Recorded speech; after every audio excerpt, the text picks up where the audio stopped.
Hello, curious minds. Welcome to our channel, Top 10s You Should Know. Ever feel like your brain's a browser with 100 tabs open? Emails, deadlines, people pleasing, but your heart's nowhere in it? What if I told you quiet quitting isn't laziness? It's a cry for change. Today, we're revealing top 10 signs you're suffering from quiet quitting. From sneaky burnout cues to mindset shifts that'll make you rethink your career. These aren't just red flags, they're SOS signals from your soul. Hit that like button, subscribe if you're new, and let's turn May days into meaningful work. Oh, and don't miss number 9. It's tied to Nobel Prize-winning research on motivation. Let's dive in. 1. You only do the bare minimum. No extra effort. Let's start with the most obvious red flag. You're only doing the bare minimum. No volunteering for new projects, no late nights, no passion. Just clock in, clock out. A Gallup report found 50% of quiet quitters stop contributing beyond their job description. Here's where it gets personal. I used to stay late to perfect projects. Now, I log off at 5 p.m. sharp and feel nothing. One viewer wrote, I stopped sharing ideas and now my boss calls me invisible. Another said, I used to love brainstorming. Now I just nod. Science snack. Chronic underengagement reduces job satisfaction by 40% and spikes turnover risk. Pro tip, reflect. Am I protecting my energy or numbing my growth? 2. Lack of enthusiasm. Work feels like a drag.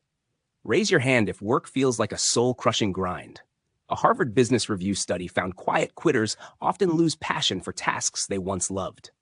My wake-up call. I used to geek out over spreadsheets. Now I stare at my screen like it's a dentist appointment. One viewer raved, I quit my dream job. I didn't even notice I'd checked out.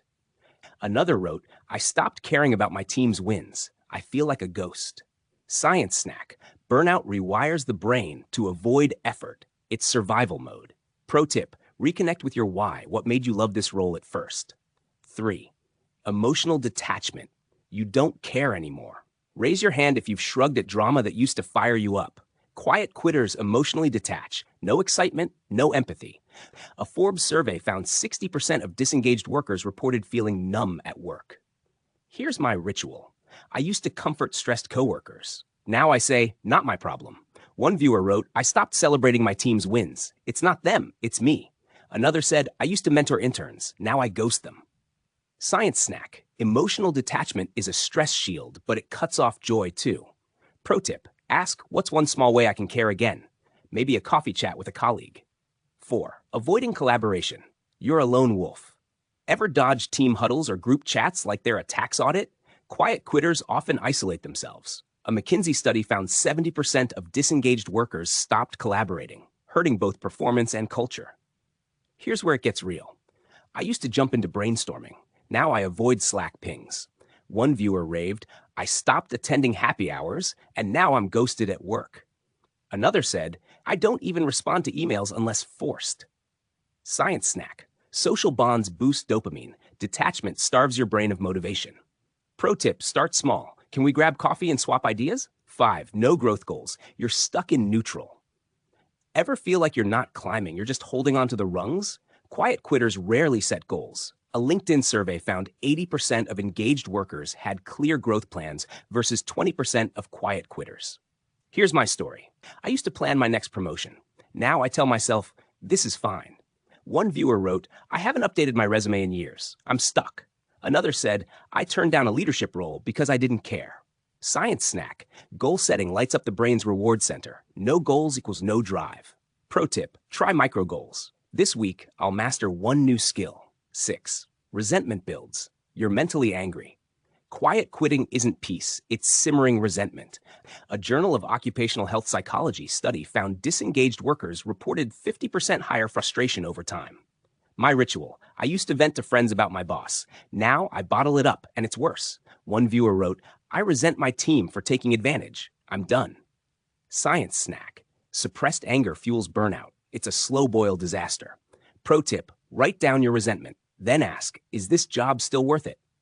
7. You're physically present, mentally absent. The zoned out zone. Raise your hand if you've ever physically been at work but mentally checked out. A Stanford experiment found quiet quitters zone out during meetings, scroll mindlessly, and daydream about escape. Here's my ritual. I'd sit in meetings thinking I'd rather be anywhere else.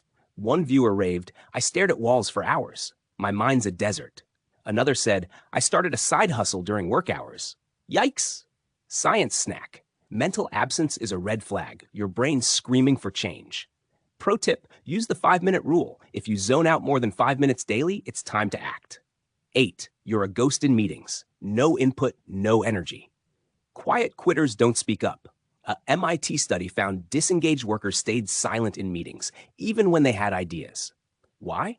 They don't care, or they're scared to try. Here's where it gets real. I used to pitch creative ideas. Now I nod along to bad decisions. One viewer wrote, I stopped speaking in meetings. Now I feel invisible. Another said, I'm there, but I'm not there. Science snack. Silence shrinks your brain's confidence center over time. Pro tip, set a weekly goal. I'll speak once in every meeting. 9. You're not learning anything new. Mental stagnation. Ever feel like you're not growing, just going through the motions? Quiet quitters stop learning. No courses, no curiosity, no progress. A Forbes leadership coach found 75% of engaged workers pursued growth versus 15% of quiet quitters. Here's my ritual. I used to take online classes. Now I binge Netflix. One viewer wrote, I haven't learned anything new in a year. I'm rotting in place. Science snack. The brain craves novelty. Stagnation kills motivation. Pro tip, try a 10-minute LinkedIn learning course daily. 10. You secretly hope for burnout. The hidden self-sabotage. Here's the darkest secret. Some quiet quitters want to burn out. A Mayo Clinic report found 30% of disengaged workers secretly hoped for burnout as an excuse to quit. Here's my ritual. I used to dread Mondays. Now I hope for a breakdown. Maybe I'll finally leave. One viewer wrote, I'm praying for burnout so I can rest. Another said, I sabotage deadlines on purpose. I want to get fired. Science snack. This isn't weakness. It's a subconscious cry for freedom. Pro tip. If you're sabotaging, ask, do I need a break or a new path? Which sign hit home for you? Was it the emotional detachment, the resentment bubbling under the surface, or maybe the silent hope for burnout that made you say, wait, this is me? I love hearing your stories. Drop them below. One viewer shared, I used to love my job. Now I dread Mondays. This video made me realize I'm quietly quitting, and it's time to fix that. Another wrote, I've been ghosting meetings for months. I didn't know it had a name. If this resonated with you, hit that like button. It helps me know you're here. Subscribe if you're ready to reclaim your spark, and tap the bell so you never miss a tip. This channel is for people who want to truly thrive, not just survive. Until next time, remember, quiet quitting isn't a flaw. It's a signal. It's your brain whispering, hey, something needs to shift. Are you staying or leaving? The answer starts with awareness.